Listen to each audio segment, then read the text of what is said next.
Hello बच्चों, welcome to my channel Tanuja by studies. कैसे आप सब लोग और आप लोगों की पढ़ाई कैसी चल रही है मुझे ज़रूर से बताना। नीट के लिए सिर्फ 1 महीना रह रहा है तो जोर शोर से स्टडी करिए। नेक्स्ट टॉपिक हम ले रहे हैं लॉस ऑफ बायोडाइवर्सिटी और उसके बाद हमारा 12th का जो पूरा सिलेबस है एनसीईआरटी लाइन टू लाइन वो पूरा कंप्लीट हो जाएगा। So let's start.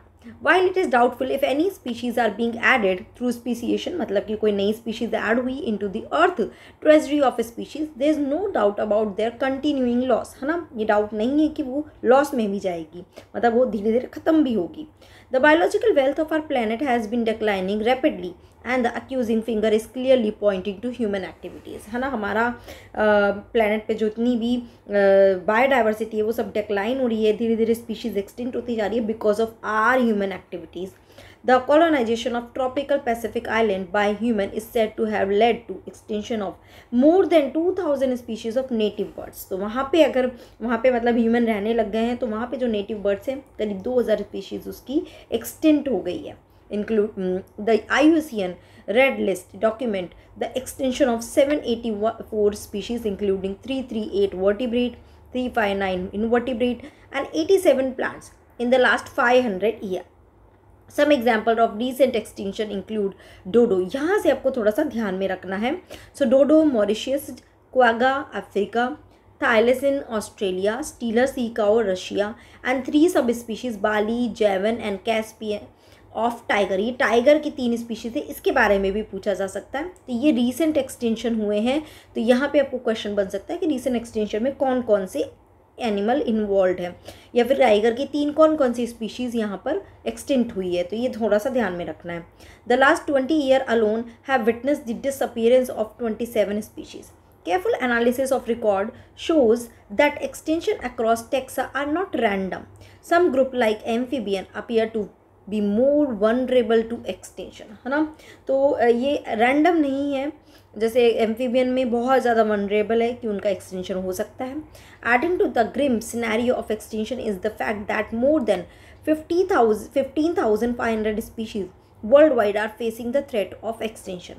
Presently, 12% of all bird species, 23% of all mammal species, 32% of all amphibian species and 31% of all gymnosperm species in the world faces the threat of extinction। तो ये कुछ species के data हैं जो threat experience कर रहे हैं और उनका threat हो सकता है, right? From a study of the history of life on Earth through fossils record, we learn that large-scale loss of species like the one we are currently witnessing have also happened earlier, even before humans appears on the scene. During the long period, more than 3 billion years since the origin and diversification of life on Earth, there were 5 episodes of mass extinction। ये ध्यान में रखना है, right? 5 मास extension हो सकते हैं, मतलब एक लार्ज स्केल पे स्पीशीज रिमूव हुई है, right. Now how is the 6th edition presently in progress different from the previous episode. तो right now which extension is going on, it is 6th edition extension is going on, ये ध्यान में रखना है आपको। The difference is in the rate. The current species extinction rate are estimated to be 100 to 1000 times faster than the pre-human times। तो अभी क्या है, एक्सटेंशन बहुत फास्ट हो गया है, 100 to 1000 टाइम्स फास्ट हो गया है प्रीवियस से। And our activities are responsible for the faster rate, और हमारी वजह से ही ये एक्सटेंशन फास्ट होता जा रहा है। Ecologists warn that if the present trends continue, और अगर ऐसा होता ही गया, nearly half of all the species on Earth might be wiped out within the next 100 years। तो कैन यू इमेजिन, मतलब कि पूरे अर्थ पे से सारी लाइफ एक्सटेंड होती चली जाएगी। So in general loss of biodiversity in a region में लीड टू, अब देखिए बायोडाइवर्सिटी के लॉस की वजह से क्या क्या हो सकता है, ये भी एक क्वेश्चन फ्रेम होता है। So decline in plant production, right, lower resistance to environmental perturbation such as drought, है ना, इसको हम फेस नहीं कर पाएंगे, रेजिस्टेंस नहीं कर पाएंगे। Increase variability in certain ecosystem process such as plant productivity, ठीक है, इसमें चेंजेस मिलेंगे आपको, बहुत ज़्यादा वेरिएशंस मिलेंगे। Water uses, pest and disease cycle, इन सब में बहुत ज़्यादा चेंजेस आपको देखने को मिलेंगे, ठीक है ना। तो ये इम्पैक्ट हो गए लॉस ऑफ बायोडाइवर्सिटी के। अब वो बात कर रहा है कि what are the causes of biodiversity. So the accelerated rates of species extinction that the world is facing now are largely due to the human activities. There are 4 major causes जिनको हम क्या बोलते हैं, एविल क्वार्टेट। क्या बोलते हैं, evil quartet, ये याद रखना। Okay, so what are the 4 evil quartet, let's take see is sobriquet used to describe them. तो first is human loss and fragmentation, sorry habitat loss and fragmentation. This is the most important cause driving the animal and plant to extinction. सबसे ज़्यादा important है ये। The most dramatic example of habitat loss come from the tropical rainforest. Once covering more than 14% of Earth land surface, these rainforests now cover no more than 6%. Can you see? Habitat loss होता जा रहा है। तो tropical पहले 14% cover करता था अर्थ पे, अब वो 6% भी नहीं करता। They are being destroyed fast. बहुत फास्ट उन्हें डिस्ट्रॉय करा जा रहा है, डिफॉरेस्टेशन हो रहा है। By the time you finish reading this chapter 1000 more hectare of rainforest would have been lost. Can you imagine? The Amazon rainforest, it is so huge that it is called the lungs of the planet. किसको बोला जाता है lungs of the planet? Amazon rainforest. Harboring probably millions of species is being cut and cleared for cultivating soya beans and for conservation to grassland for raising the beef cattle, है ना। क्योंकि species बढ़ती जा रही है, उनकी demand बढ़ती जा रही है, तो सोयाबीन की क्रॉप को उनके कल्टीवेशन के लिए हमें लैंड चाहिए, तो we are cutting down the trees. Beef cattle के raising करने के लिए we need grassland, so we are cutting down the trees. So besides total loss, degradation of many habitat by the pollution also threaten the survival of many species. ठीक है ना, pollutant की वजह से भी। So when large habitats are broken up into small fragments due to various human activities, mammal and birds requiring large territory, or certain animal with migratory habits are badly affected. ठीक है ना, कि जैसे कुछ स्पीशीज़ को या कुछ animals को क्या चाहिए, एक बहुत बिग टेरिटरी चाहिए होती है, बट उनकी टेरिटरी को हमने डिवाइड कर दिया, छोटे छोटे फ्रेगमेंट्स में डिवाइड कर दिया। So which is affecting their life, right. Migratory birds जो है वो उनकी लाइफ अफेक्ट हो रही है, क्योंकि उनके हैबिटेट लॉस हो गया है, तो दे हैव टू माइग्रेट, मतलब कि नहीं चाहते हुए भी करना पड़ेगा। तो these all are things affecting their life, so leading to population decline. तो इसकी वजह से स्पीशीज़ जो है उसका डिक्लाइन होता जा रहा है। सेकेंड है over exploitation. Humans have always depended on the nature for food and shelter, but when needs turn to greed, it leads to over exploitation of natural resources. Because population is increasing, तो demand बढ़ता जा रहा है, इसकी वजह से exploitation क्या, over exploitation हो रहा है। Many species extinction in the last 500 years, last 500 years में like Steller sea cow, passenger pigeon were due to over exploitation. तो ये पूछा जा सकता है ओवर एक्सप्लॉयटेशन की वजह से कौन कौन सी स्पीशीज एक्सटिंक्ट हुई, तो it is stealer sea cow and passenger pigeon. Presently, many marine fishes populations around the world are over harvested and endangering the continued existence of some commercially important species. Did you get it?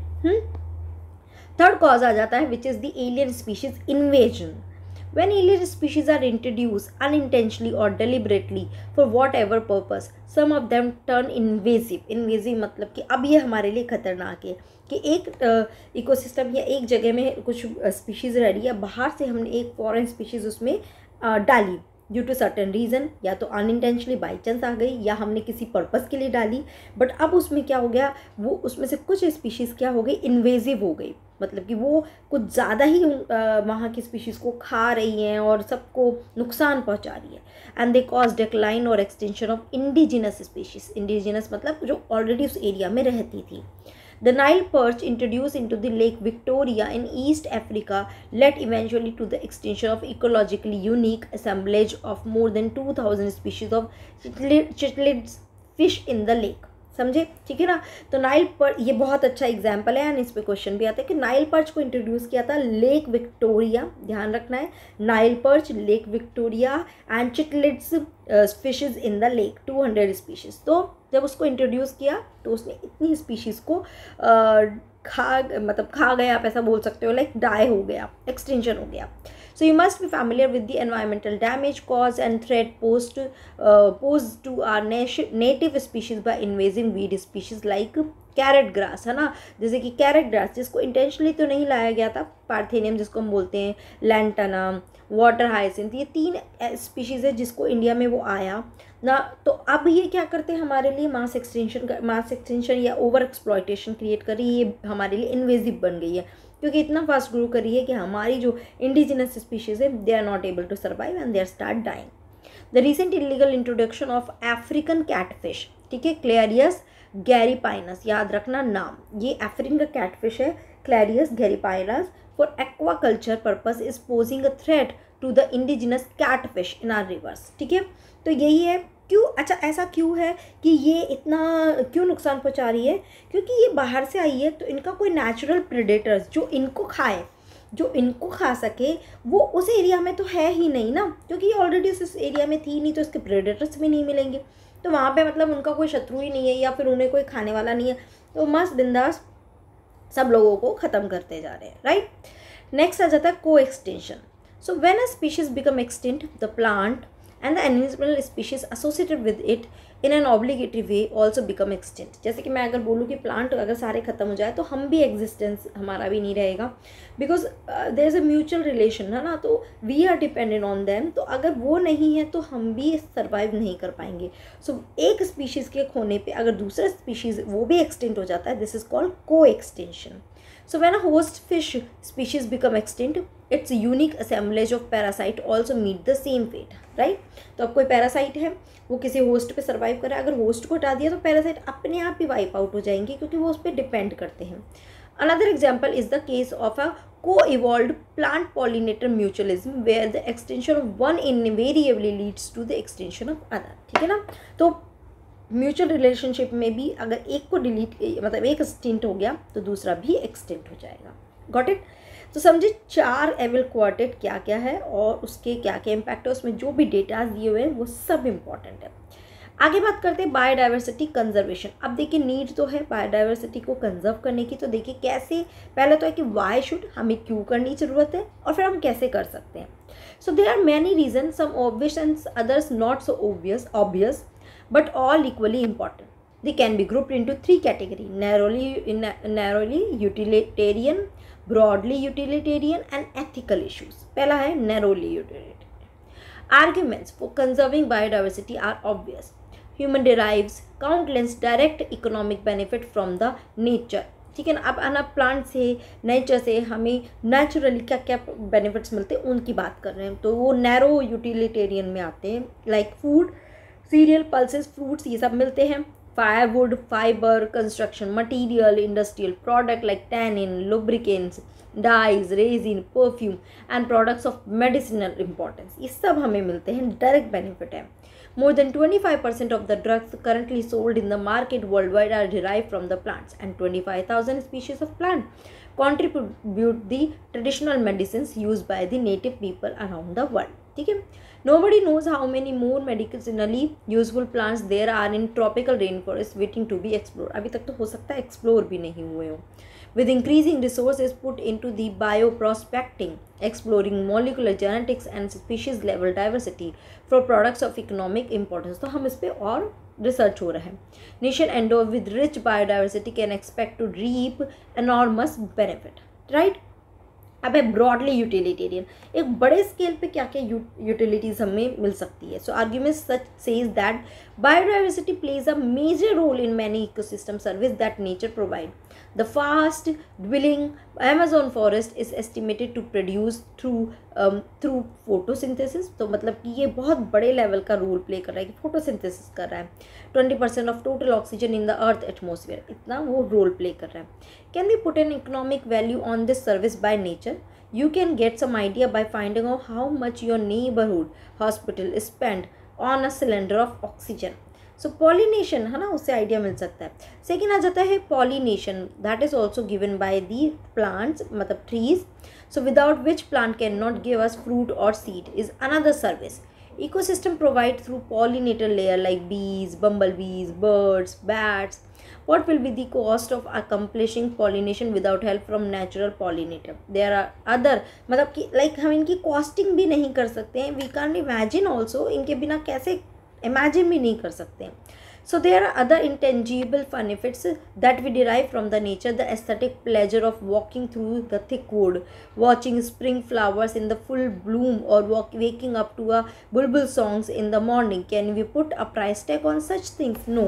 तो ये जो है ना, these are the things given by plant and plant only. और इनके बिना we can not assume a life, right. अब third आ जाता है ethical arguments for conserving biodiversity relates to what we owe to the million of plant, animal and microbe species with whom we share this planet. Philosophically or spiritually, we need to realize that every species has an intrinsic value, even if it may not be of current or any economic value to us, है ना। हर किसी की अपनी अपनी importance है। We have a moral duty to care for their well-being and pass on our biological legacy in a good order to future generation। ठीक है, clear है ये चीज़, ओके। आगे चलते हैं ना। How do we conserve biodiversity, अब हमें कैसे कंजर्व कर सकते हैं। So when we conserve and protect the whole ecosystem, its biodiversity at all level is protected, okay। तो बेसिकली इकोसिस्टम को प्रोटेक्ट करने की ज़रूरत है।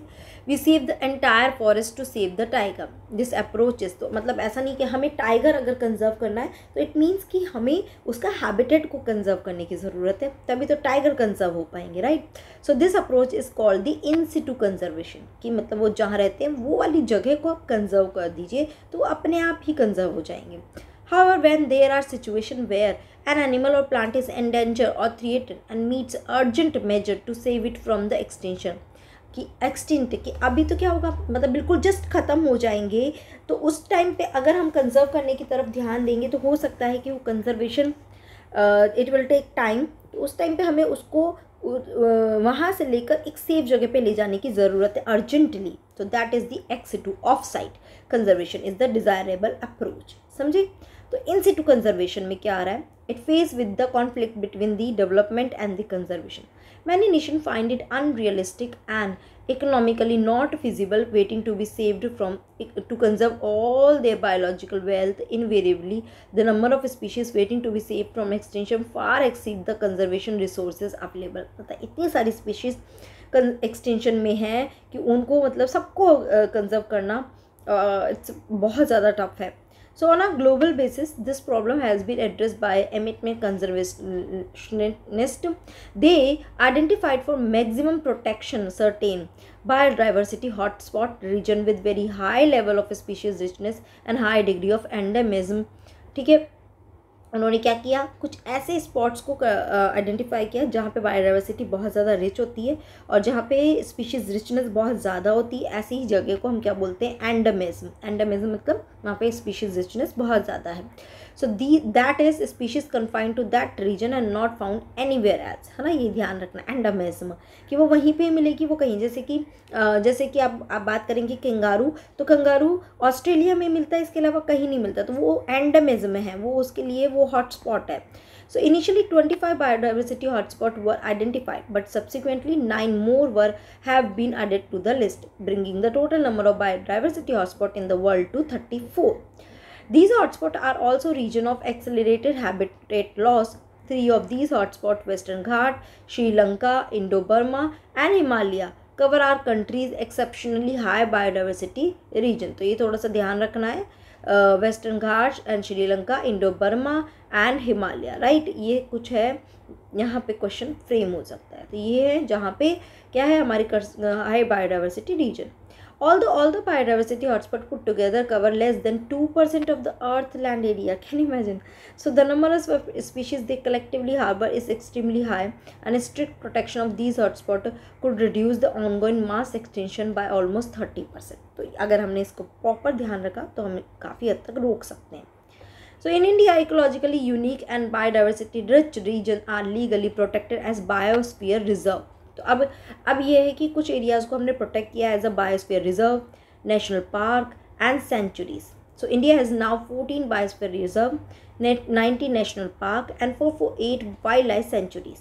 India has also a history of religious and cultural tradition that emphasized protection of nature. In many culture, tracts of forest were set aside. ठीक है, मतलब कि फॉरेस्ट में जो डीप फॉरेस्ट में है, and all the trees and wild life with in were venerated and given total protection. Such sacred groves are found in Khasi and Jaintia hills in Meghalaya, Aravalli hills of Rajasthan, Western Ghat region of Karnataka, Maharashtra and the Surguja. ये क्या है, ये सब क्या है, sacred groove है। Sacred मतलब कि बहुत डीप में फॉरेस्ट के में है, एरियाज़ हैं जहाँ पे टोटल प्रोटेक्शन दिया जाता है, मतलब they are like a tribal areas को प्रोटेक्शन के लिए दिया जाता है, वो वहाँ की प्रोटेक्शन करते हैं और वहाँ पे जो प्लांट्स हैं, ट्रीज़ हैं, उनको वर्शिप किया जाता है। चंदा and Bastar areas of Madhya Pradesh, Meghalaya sacred grove are the last refuge for a large number of rare and threatened species. Now ex situ conservation, तो इन सिटू में समझ आया, जो एरिया जहाँ है वहाँ पे उसे प्रोटेक्ट किया, उसको उठा के तो ला नहीं सकते, right. So on site conservation है। Now ex situ is off site. In this approach, threatened animal and plants are taken out from their natural habitat and placed in a special setting where they can be protected and given special care. So इसमें आ जाता है zoo, that is zoological park, botanical garden, wildlife safaris park serve this purpose. There are many animals that have been extinction in the wild but continue to be maintained in zoological park. In recent year, ex situ conservation had advanced beyond keeping threaten species in enclosure, ठीक है ना। तो यहाँ पे ये दिया हुआ है कि मतलब कि जो थ्रेटन स्पीशीज़ है जो अभी बस मतलब आप बोल सकते हैं कि एक्सटेंशन की और है, उनको भी सेव किया जा रहा है, कंजर्व किया जा रहा है। Now gametes of threatened species can be preserved in viable and fertile condition for long period using cryopreservation technique. तो यहाँ पे अब एक और चीज़ भी है कि उनके गैमीट्स को क्रायोप्रिजर्वेशन के थ्रू मतलब डीप फ्रीज में माइनस टेम्परेचर में उनको स्टोर कर सकते हैं, सो दैट कि अगर वो स्पीशीज एक्सटिंक्ट भी हो गई तो उसके गैमीट्स के थ्रू वी कैन फ्रेम और we can form the new species as well. So eggs can be fertilized in vitro and plants can be propagated using tissue culture method. ठीक है, तो यहाँ पे ये भी है, उनको कंजर्व करके भी रखा जा सकता है या फिर आर्टिफिशियली प्रोड्यूस भी किया जा सकता है। Seeds of different genetic strain of commercially important plants can be kept for long period in seed bank as well. ठीक है, तो biodiversity knows no political boundaries and its conservation is therefore a collective responsibility of all nations. The historical convention on biological diversity, that is Earth Summit, held in Rio de Janeiro in 1992, ये बहुत बार question आता है तो ध्यान में रखना, बहुत ही common question हो गया है, called upon all nations to take appropriate measures for conservation of biodiversity and sustainable utilization of its benefit. In a follow-up, the World Summit on Sustainable Development held in 2002 in Johannesburg, South Africa, 190 countries pledged their commitment to achieve by 2010 a significant reduction in the current rate of biodiversity loss at global, regional and local levels. ठीक है ना, तो main आपको ध्यान में रखना है Rio de Janeiro या फिर एक world summit, this is the earth summit, this is the world summit, right, जो कहाँ होती है, Johannesburg, south Africa, Johannesburg. Okay, ठीक है, तो यहाँ पे आपका चैप्टर ये एंड होता है और इसी के साथ ही पूरी क्लास 12th आपकी एंड होती है, जो एनसीईआरटी हम लाइन टू लाइन पढ़ रहे हैं।